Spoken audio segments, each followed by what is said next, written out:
प्यारे दोस्तों, अस्सलामु अलैकुम रहमतुल्लाहि व बरकातुहू। हम हैं राना आमिर मोहम्मद और इस वक्त अनमोल मुश्तरका फार्म रहीम यार ख़ान से आपसे मुखातिब हैं। प्यारे दोस्तों, जो आपके जानवर प्रेग्नेंट होते हैं उन्हें आखिरी 3 महीने अच्छी खुराक दें ताकि वो आपके जानवर हेल्थ इम्प्रूव करें, उनका बच्चा सेहतमंद हो, वो ख़ुद सेहतमंद हो, मिल्क प्रोडक्शन बढ़ाएं। जब बच्चा हेल्दी पैदा होगा तो वो ग्रोथ अच्छी करेगा, उसकी हेल्थ अच्छी होगी, आपको ज़्यादा फ़ायदा देगा। जो मिल्किंग एनिमल्स होते हैं उनको आप आखिरी 3 महीने उनका दूध खुश्क होना चाहिए। जो पैलन बछड़ियाँ हैं उनको आप 4 महीने के बाद बेशक अच्छी खुराक पे लगाएं ताकि वो जानवर अपनी इम्प्रूवमेंट करते रहें, अपनी सेहत को बेहतर करते रहें।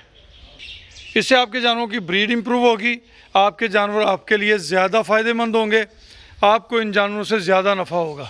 खुश रहें, आबाद रहें। जज़ाकुमुल्लाह खैर व अहसन अल जज़ा।